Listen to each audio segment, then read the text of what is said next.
Homage to the lineage gurus, the Venerable Mang Liaoming. Homage to the Venerable, to the Master Sakya Zengkong. And homage to the 16th Dharma King Karmapa. And to Master Dupten Dorji. Homage to the three jewels of the altar. And homage to the mediator of the good practice today, the greatly compassionate and merciful Kuan Yin Bodhisattva. I apologize if the translation today is not good because it's very difficult to hear the Chinese. So, Simu, all Dharma masters, Dharma educators, Dharma teachers, Dharma lecturers, Dharma assistants, temple directors, all disciples present here and over the internet, and our participating VIPs today are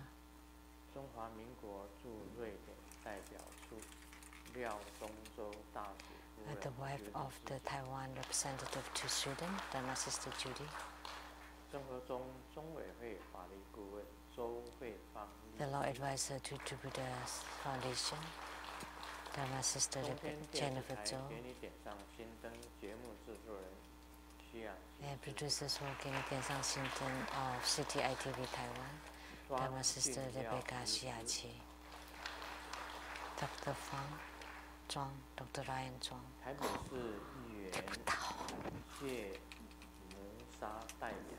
and representative to the council person of Taipei City, Ms. Xue Huiling,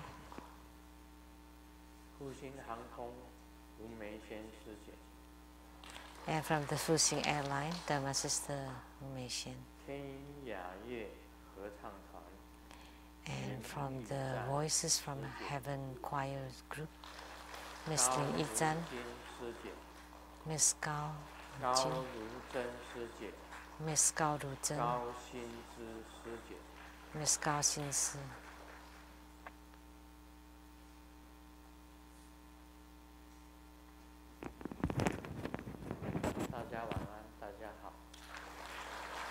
Good evening, everybody. How do you do?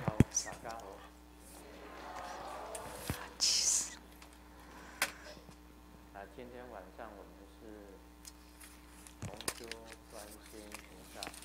The main deity for the group practice today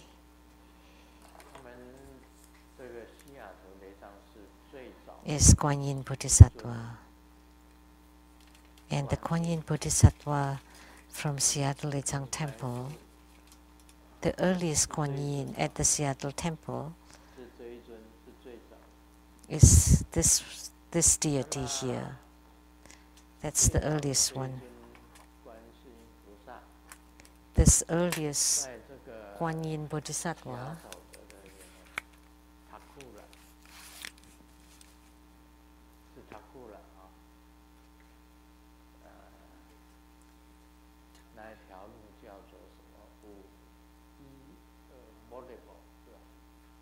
was, what was the name of that road in where?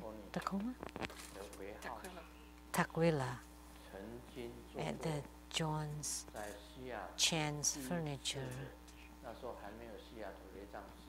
At that time, before we had Seattle Lechang Temple, we performed a ceremony there, and that was maybe the first ceremony in the Seattle area. 512 Strand Boulevard in Tukwila, at the John's Furniture's warehouse. We performed a ceremony. That was long ago. Long ago.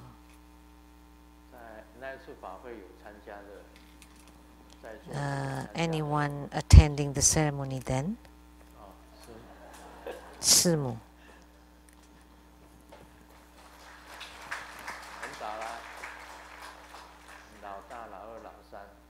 And also the three brothers and me. So not very many people.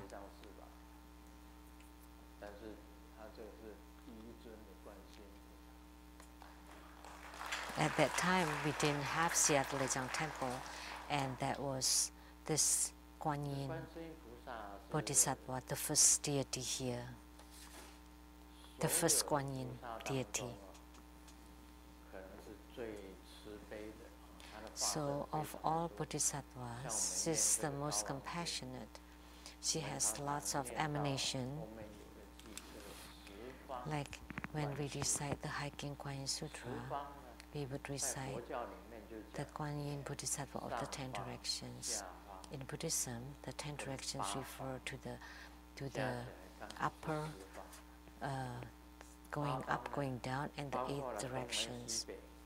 So north, south, east, and west, and then the intermediate directions in between.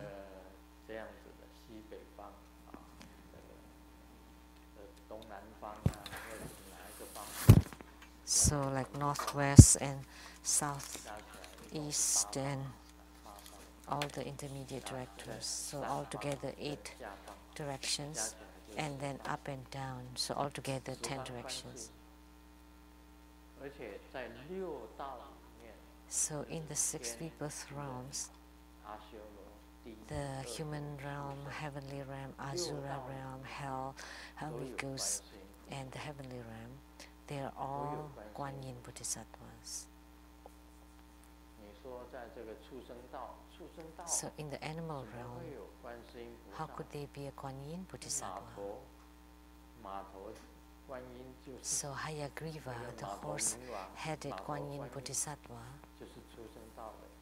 that's the Guan Yin from the animal realm, or that resides in the animal realm. Her emanations are uncountable everywhere. And Vishnu, there is the Guan Yin Bodhisattva with 11 faces. We also have the statue here. So the Guan Yin with 11 faces,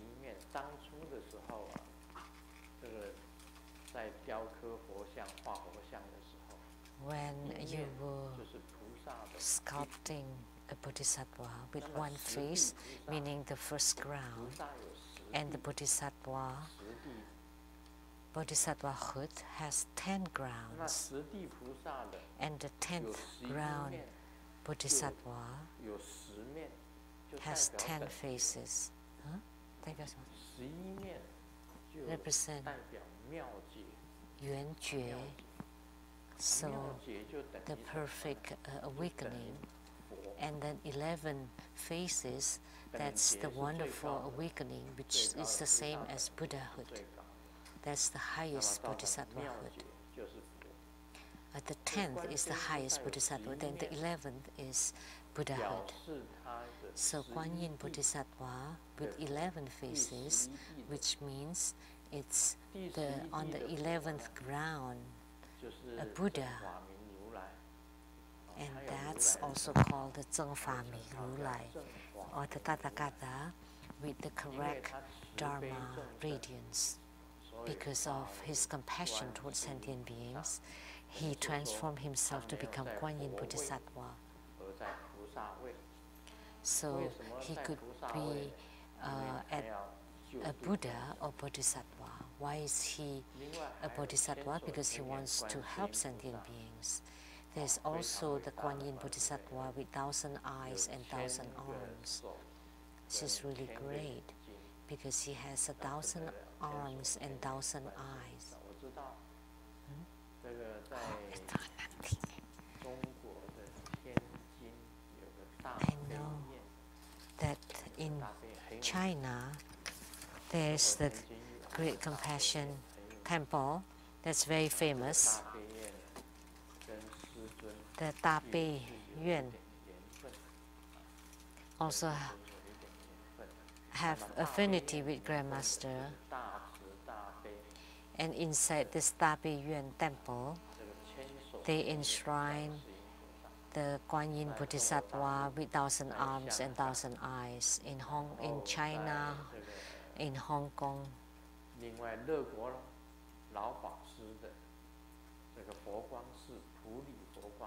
And also at the Fo Guang Temple at Puli, at the Elder Venerable Le Guo.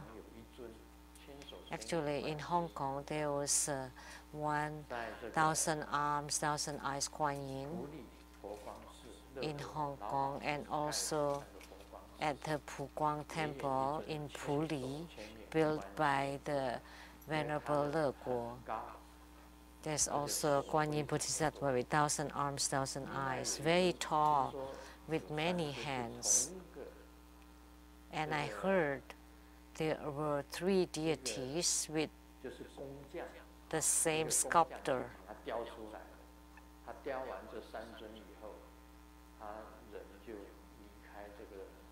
That after he sculpted these 3 statues, he passed away. One in Hong Kong, and the same one in Taiwan, Puli, in Puli, Taiwan, at the Fo Guang Temple of the Venerable Le Guo. And they are very magnificent. So that Guan Yin Bodhisattva came from Hong Kong to Puli, Taiwan, because the statue was huge. The door was not enough, so they took apart the ceiling, the roof, and then lifted up the statue, and then placed it inside the temple, and then rebuilt the roof. So if you have the chance to go to Puli, right before Puli, there was a bridge. And according to what I know, that bridge could lead you to the Fo Guang Temple and also to Zhongtai's Chan Temple. There was a temple called the Fo Guang Temple, and that was founded by the Elder Le Guo, the Elder Venerable Le Guo. After he passed into parinirvana, that was the abbot became Dao Zong, the Venerable Dao Zong. During his time, I did go there, but now I don't know who's the abbot of that temple. So the 1,000 eyes, 1,000 arm Guan Yin was the most magnificent there. And I heard there were only 3 statues in the whole world. And she's very compassionate. Look at the 1,000 eyes, 1,000 arm Guan Yin and the hiking Guan Yin, which we recite every day. Why can't they fix it? So the hiking Guan Yin Sutra is also very, very responsive. Many people, after reciting 1,000 times, attain many responses. There are many, many signs, like people that couldn't pass the exam, then afterwards they could, or passing the doctor's exam. There were many people who recited Hiking Guan Yin Sutra for their tests. They failed at the first, second, and third test, and his dad told him, "Why don't you recite Hiking Guan Yin Sutra 1,000 times?" And he said he didn't even have time. He knew everything about law in and out and didn't even pass the exam. And now you're asking me to recite the Hiking Guan Yin Sutra? But he did, decided it. And then after that, when he took the exam, he did pass. So Guan Yin Bodhisattva is very responsive.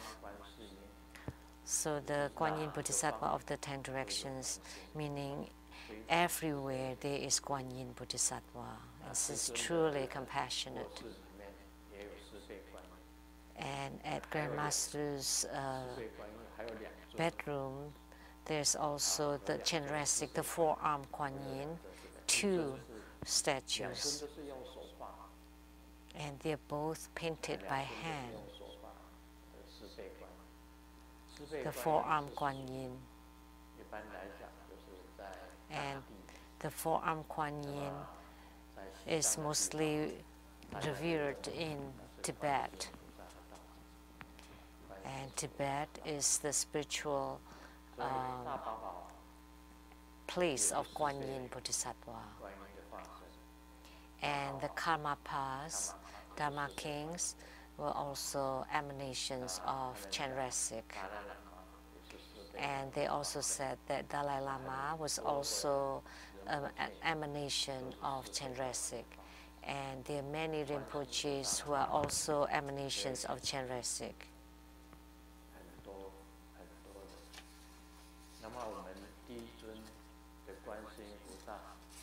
And our first statue of Guan Yin Bodhisattva is this deity. It's in Taiwanese style. And there's also Tibetan style. And Guan Yin with many arms, like Chunti. Guan Yin was also an emanation of Guan Yin Bodhisattva. And Hayagriva is also an emanation of Guan Yin Bodhisattva. There are myriad numbers of Guan Yin emanation. Huh? Guan Yin riding on a dragon. Guan Yin riding on an Aolong, who's very fierce. So Aolong needed to be subdued by Guan Yin Bodhisattva. So Guan Yin Bodhisattva is riding on the Aolong, which means she has subdued it. And the Da Seng Huan Xi Tian, and he was very ferocious, and Guan Yin Bodhisattva was the most compassionate. So she transformed herself to become the female Da Seng Huan Xi Tian, the supreme great bliss heaven, Deva or Devi, the female goddess, to mate with the god. And with the only request to the Deva is not to harm any sentient beings. And if you follow Buddha Dharma, then I would let you marry me. So the supreme great bliss heavenly god or Deva was very pleased and followed her request. So Guan Yin Bodhisattva forsook her own integrity in order to save the God and the sentient beings. So this is how compassionate Guan Yin Bodhisattva is. She has helped many, many sentient beings.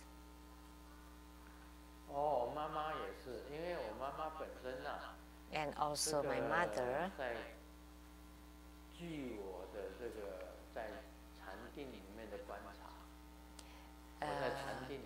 based on my observation in my meditation, my mother is the attendant to Guan Yin Bodhisattva in one of her previous lives. And she was a bird.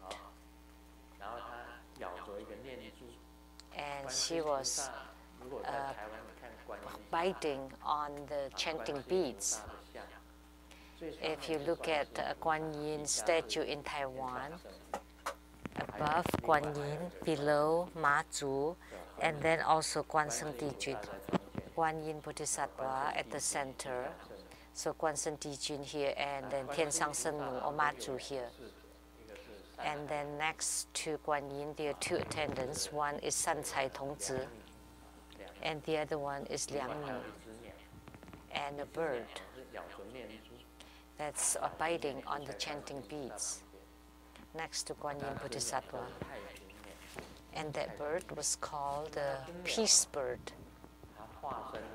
And that bird transformed and descended to this world as my mother. So my mother often dreamt, when she was still alive, she dreamt that she often fly. She flew really well. When she flew, she was horizontal. She flew like this. She wasn't standing. So that was the position or the posture of the peace bird. And one time there was a disciple from Indonesia offered Garuda.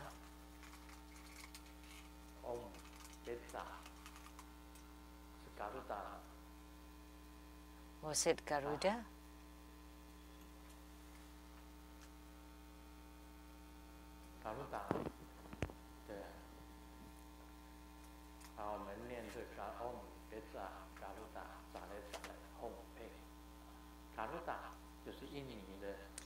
So that's the mantra that we would recite for Garuda. Garuda is the bird from Indonesia, the Indonesian bird. Someone gave me a statue of Garuda, and I placed it next to my consultation table of my earlier house. So ever since that Garuda came, my mother felt very closely connected to that bird. Why? Because they were both birds.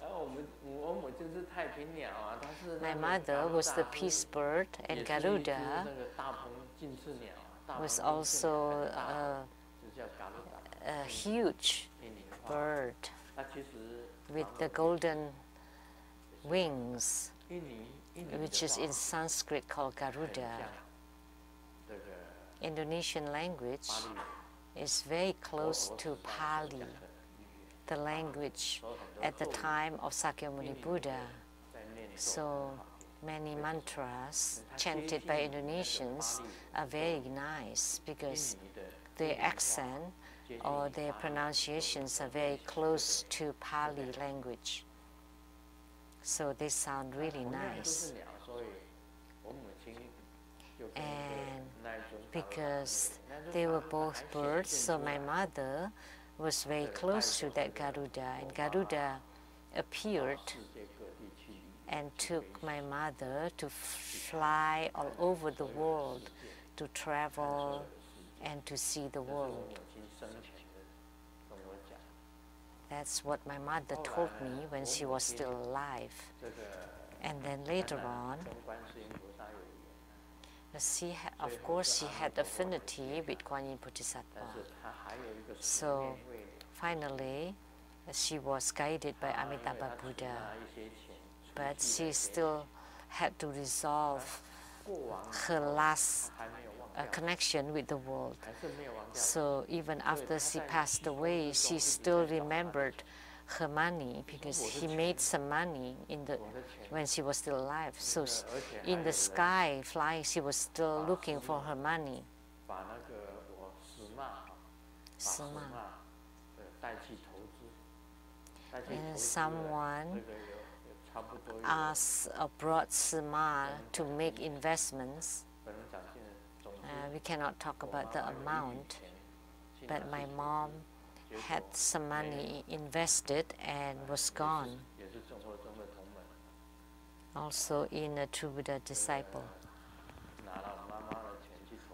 A true Buddha disciple took my mom's money to invest and it was gone. So my mom was always thinking about it, and she was looking for the money. How about my money? When she was in the sky, so Amitabha Buddha appeared in front of my mother and asked her, "What are you looking for?" And she said, "My money. I don't know where my money went." And Amitabha said, "Look at my Dharma throne." And my mom turned her head and looked at the throne. It was embellished by huge diamonds and gold. This golden Dharma throne, this big, just imagine how much that would be, and embellished with precious jewels.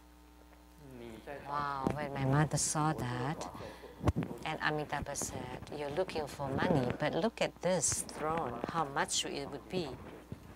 And after seeing the golden Dharma throne embellished with diamonds,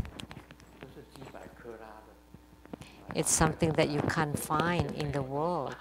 It's hundreds of carats of diamonds, sparkling. They're all rows of 100-carat diamonds. So your money compared to my Dharma throne? And she said, "Of course yours would be more valuable." And Amitabha Buddha stepped down from the Dharma throne and said, "This Dharma throne is for you." And my mom was, of course, very happy. And she climbed on the Dharma throne, and in a flash, she went to the South Sea and returned to her original form, to Kuan Yin Bodhisattva, and then she became Kuan Yin Bodhisattva. So Amitabha Buddha, in her salvation of sentient beings, was like that. And that was what I saw in my contemplation. And what I said was truthful. I would never lie to you. And this was what I saw in my meditation. And she was attached to her money. So Amitabha Buddha gave her his Dharma throne, and she was very happy and climbed onto Dharma throne, and in a flash she was guided to the South Sea and attained the city of Kuan Yin Bodhisattva. So she had the attainment of Kuan Yin Bodhisattva. So this is to answer your question, why my mother is also an emanation of Kuan Yin Bodhisattva. And on which ground? Doesn't matter. Whatever ground, doesn't matter. So first ground is first ground, second ground is second ground. Doesn't matter. So as long as you know that she's Kuan Yin Bodhisattva, that's good enough.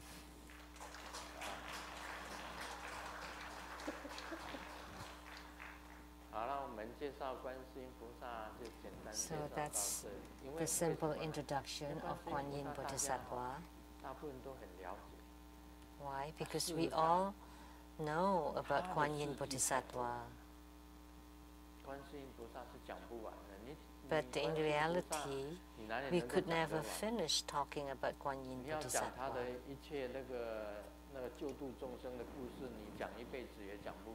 So it can take a whole lifetime to talk about the stories of Kuan Yin Bodhisattva's salvation of sentient beings. That's my mother, who's also Kuan Yin Bodhisattva. Now we will continue on Lamdre.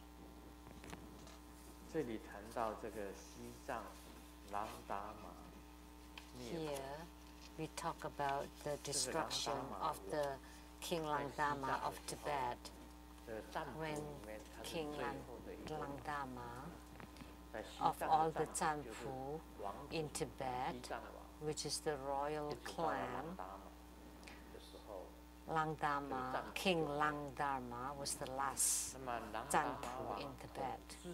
No more Zanpu afterwards. So during his reign, he did not believe in Buddhism,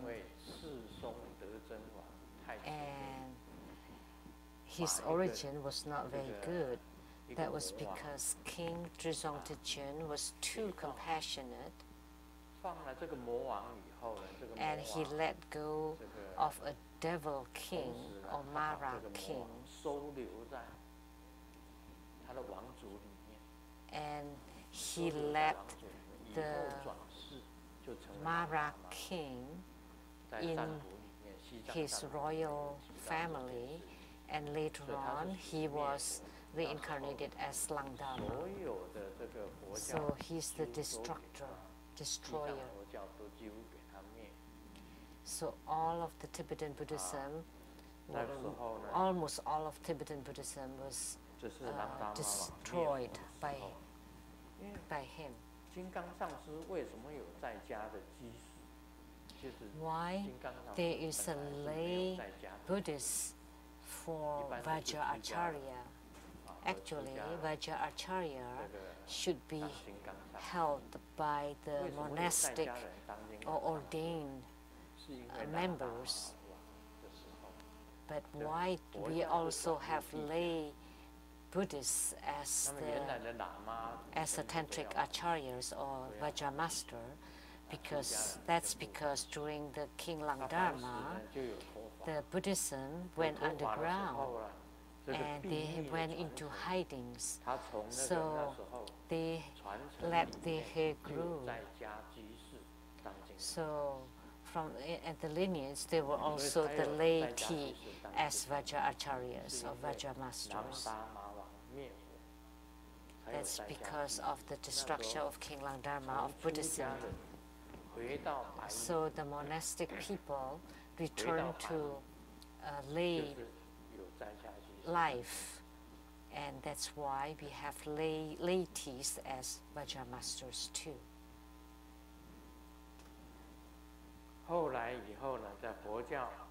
And later on, Buddhism revived and flourished again for 160 years. At this time, the great translator Ren Qin Sangpo was at his most prolific years of translating. 8 years later, in 1012, Marba, the founder of Kagyupa, was born. So Marba was the founder of the Kagyupa.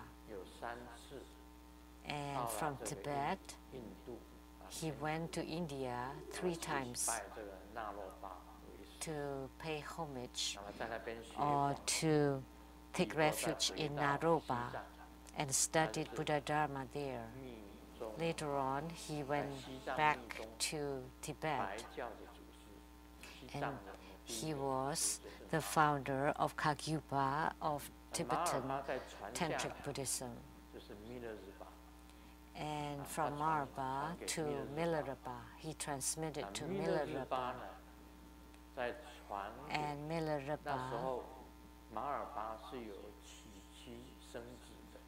at that time, Marba had a wife and had children.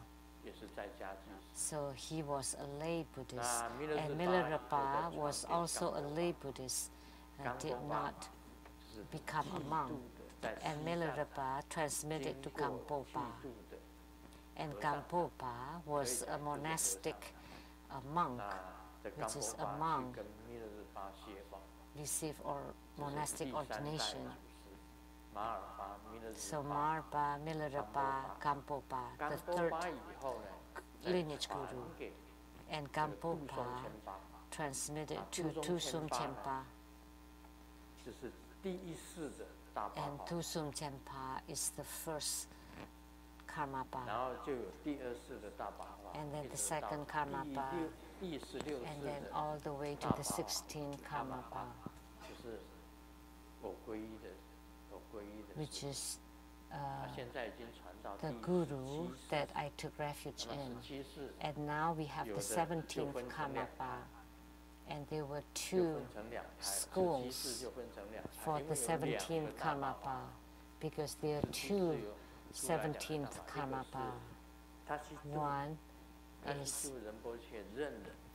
is the one that's recognized or confirmed by Tasitu Rinpoche, and he's called Lu-Ling Shen Ching, the 16th Karmapa.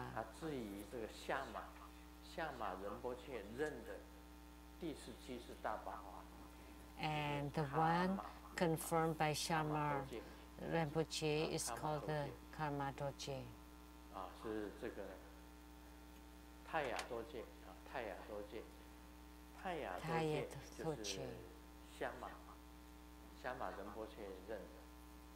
Taya Doje was confirmed by Shamar Rinpoche. So Tashitu Shama, Jiang Kang Chu, and the nephew of Karmapa,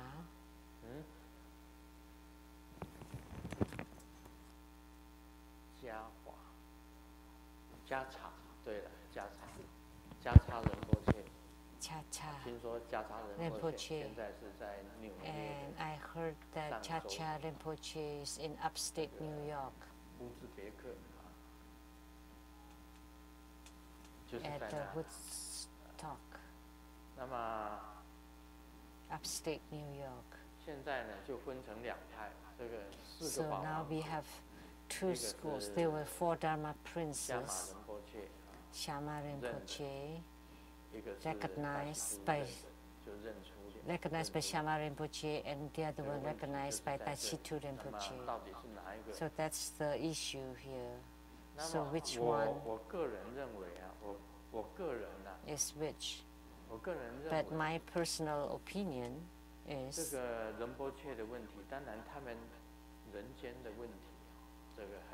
the issues about Rinpoches are the issues of the world, and they're very complex. In my view, is that let's just recognize one.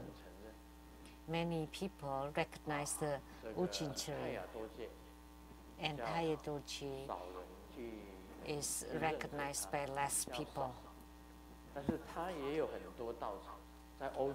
But he also have many centers in Europe.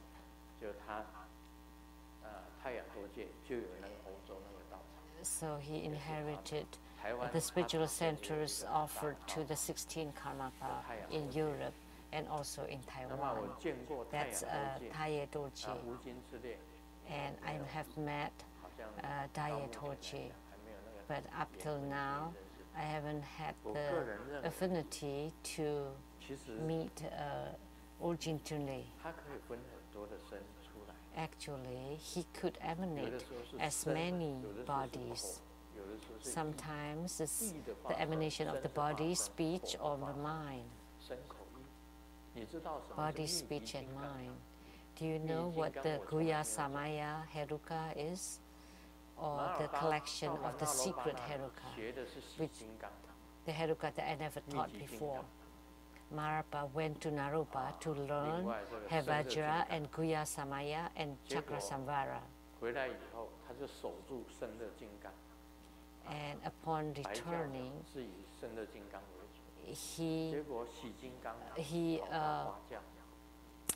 he maintained the Chakra Samvara. So Chakra Samvara is in Kagyupa, and Hevajra becomes of the Sakyapa, and Guya Samaya is in Kagyupa.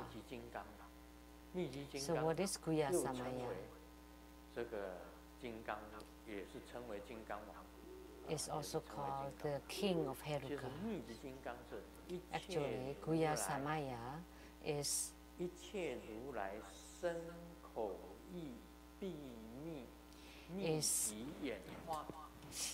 the transformation of all the secret of the body, speech, and mind of the Tathagatas. That's a very long name.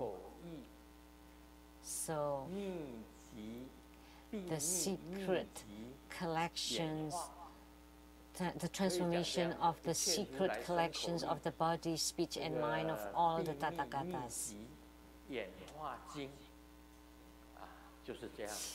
And the sutra of that, or the Tantra Guhya Samaya, the Tantra of Guhya Samaya, or Guhya Samaya Tantra. So body, speech, and mind can transform to become many, many, like the innumerable, the millions, zillions of transformations of Kuan Yin Bodhisattva. Karmapa is also Kuan Yin Bodhisattva. Of course, he can emanate as to become many. Now, with only two bodies, they are already fighting against each other. So, I mean, they're already fighting over it. So, as long as it is the correct Dharma, then they are all emanations of the Karmapa. There's no need to fight over it. Now they fight, and finally the Lamdre temple, the Dragon Virtue temple, cannot be entered by either one of them. So in 1012, Marpa was born, and 4 years later, Mahasiddha Naropa was born. That was the beginning of a new era of Buddhism in Tibet. So we know from history. So Tibetan history is really confusing. So because there are too many kingdoms in there, big and small, the history is really confusing. And why the lineage gurus are like hundreds of years old. And in my research of Indian history, because their calendar system is different. For us, 1 year is 365 days. But for some of them, in some of Indian history, half a year is calculated as 1 year. So 40 years for them would be 80 years. And then there's some that would calculate 3 months to be 1 year. So that's why the history is very confusing. And some regarded 1 month to be 1 year. So living to be 800 years is fine, because 1 month is 1 year.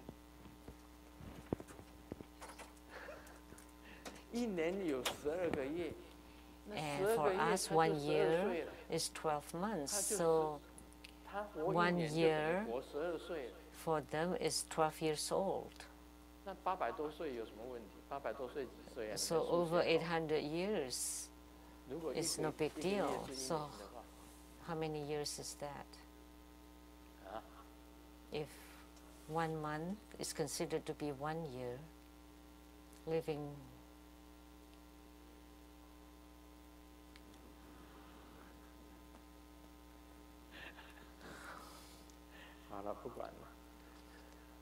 oh well, whatever. 我是讲800多岁，差不多是几岁？66, about 66. 数学不错。So your math is quite good. 脑筋动得快，我数学是不行。My math is bad. 数学，你看，所以按照印度的历史来讲， So that's why 很乱。 Going by Indian history is quite chaotic. It's quite a mess.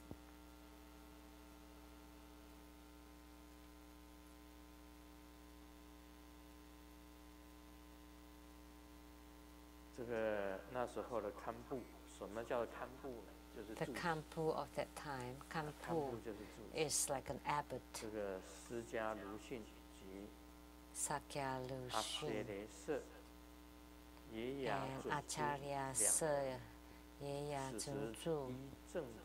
The two of them were ready to establish a monastic group. So they sent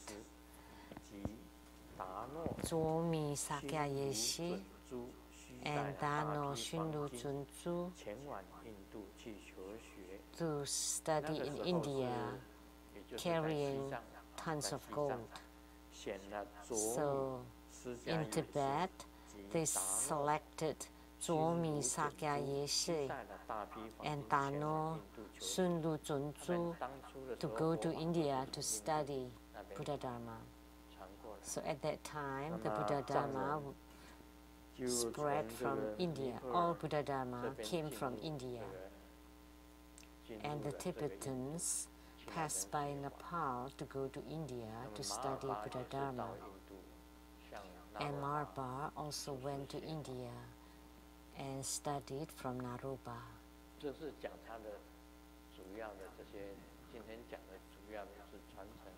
Today, we talk primarily about the lineage.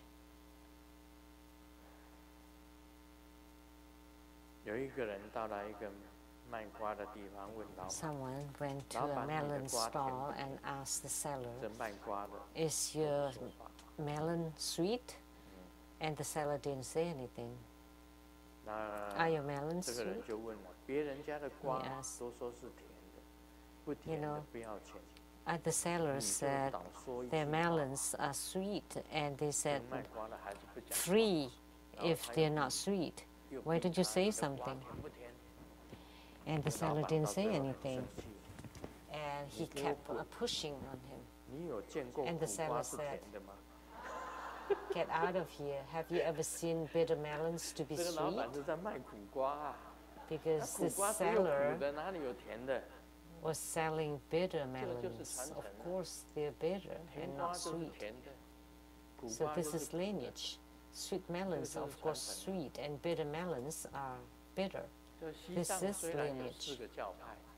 Although we have 4 schools in Tibet, and the highest Dharma is the same, and they're all Siddhi or attainments.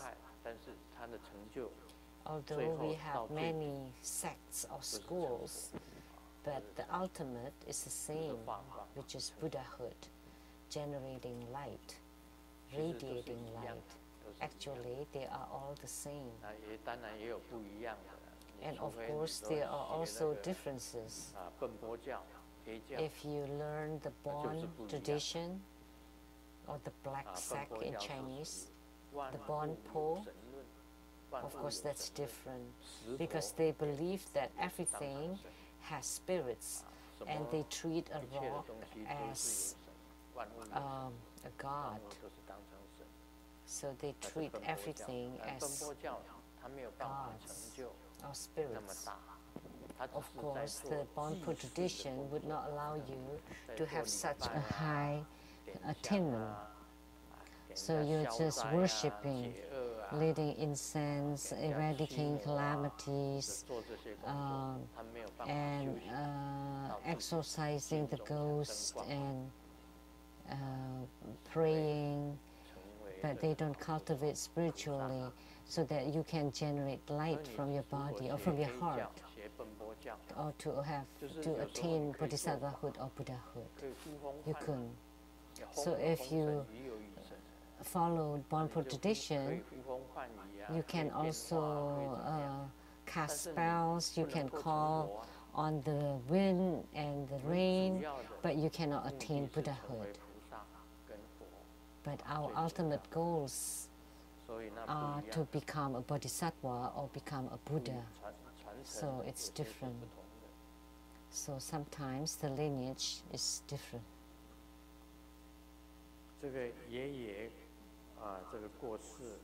Grandpa died,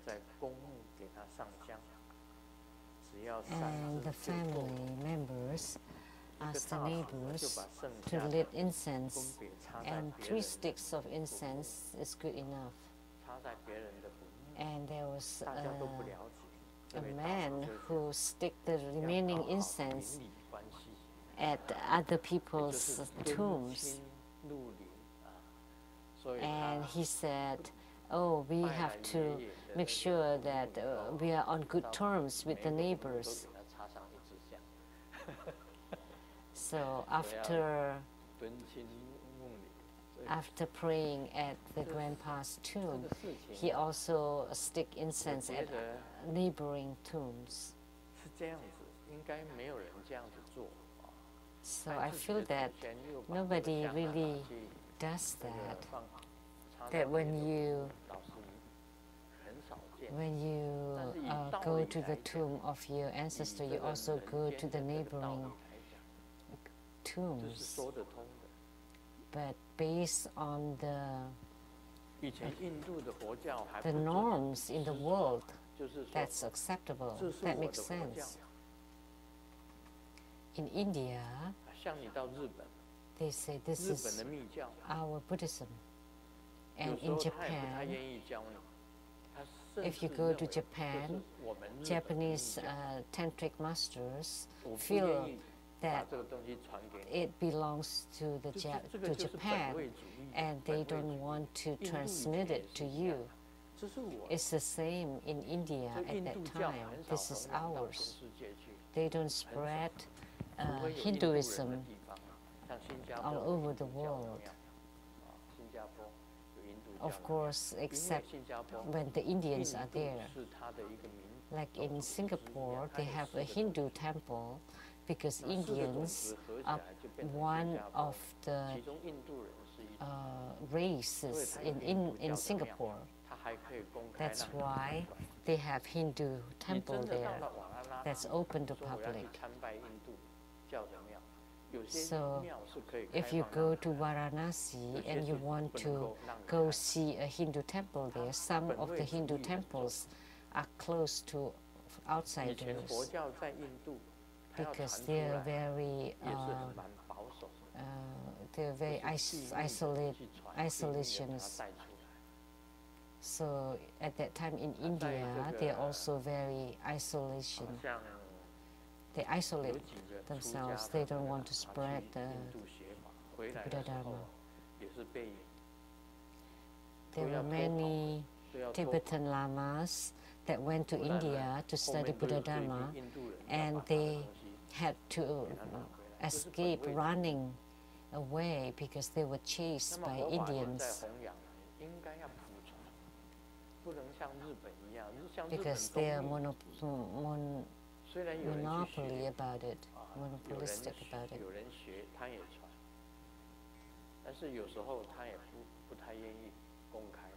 So although sometimes they would teach or transmit to some people, but not all the time. Like Hinduism is not very popular around the world, but in India, in Indonesia, there are also Hindu temples or Hinduism, because Indonesia, India, they both start with In. Like Dharma Kirti, like Atisha, Guru Atisha, when he went to Dharma Kirti in Indonesia, Dharma Kirti did not necessarily want to teach him. He had to observe him for several years. So Dharma Kirti did not necessarily want to transmit right away when Atisha visited him. That's also selfish departmentalism. So they keep the teaching to themselves. So the same with Indian Buddhism, that we don't quite understand. We don't understand a lot about it because they kept it to themselves. It's the same for the Japanese. And it is also difficult for other religions or religious sects to go into Japan. They discriminate against them. So, like now, in order for Buddha Dharma to spread in other countries, it's not easy because everybody has this selfish departmentalism, or they are very close about accepting other religions.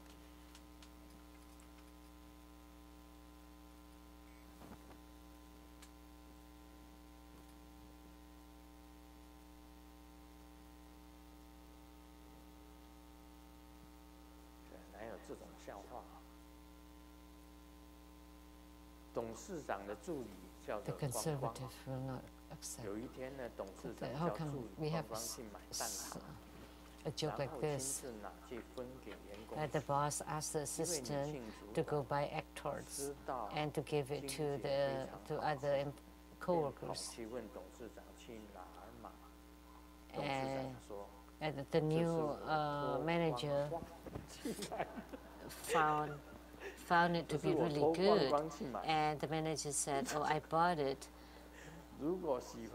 I asked Guang Guang to buy." This play of words of Chinese. You know, the assistants call Guang Guang, and for Guang Guang could mean asking Guang Guang to buy, or also could mean naked. Naked.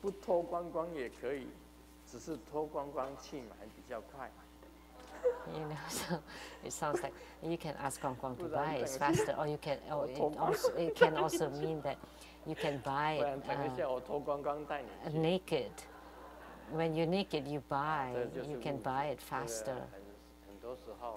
So it's the same word but mean different things. And sometimes we have this misunderstanding of the same words. So like when they say the mantra of Amitabha, Om Amideva Sit. But in America, shit.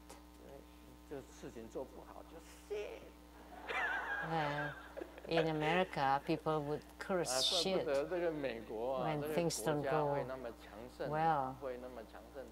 No wonder America is such a strong country, because they always recite the mantra. The essence of Amitabha's heart mantra, shit.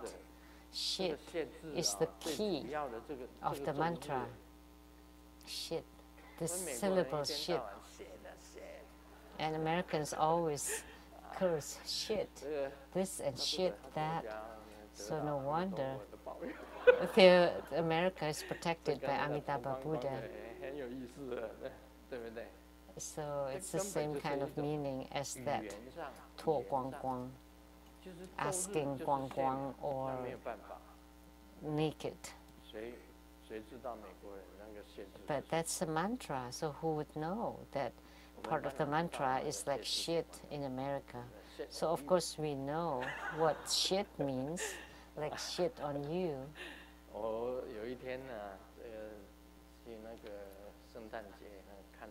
One day during Christmas, we went to see the Christmas lights, and there was a woman that said to the boyfriend, shit on you. And I remembered it. Now I can say shit on you to other people too. Actually, that's a play of words of the language, because the assistant's name is Guang Guang, and To is like asking Guang Guang to buy the egg tarts. But To Guang Guang in Chinese can also mean you're completely naked. This is not related to lineage. Like when we recite Om Amideva Sit, and there are many that uses this shit. Anything related to Amitabha would have shit appearing in it. In the past, when my guru taught me the mantra of Kuan Yin Bodhisattva,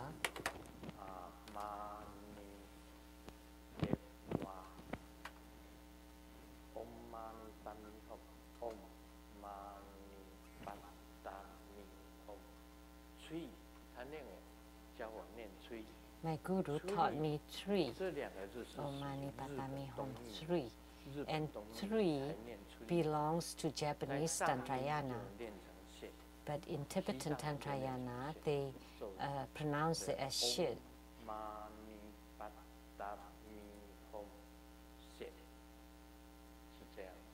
or Om Mani Padme Hum Shit. That's the mantra of Kuan Yin Bodhisattva. This is what my Guru taught me before. Om Mani Padme. So Om Mani Padme Hum.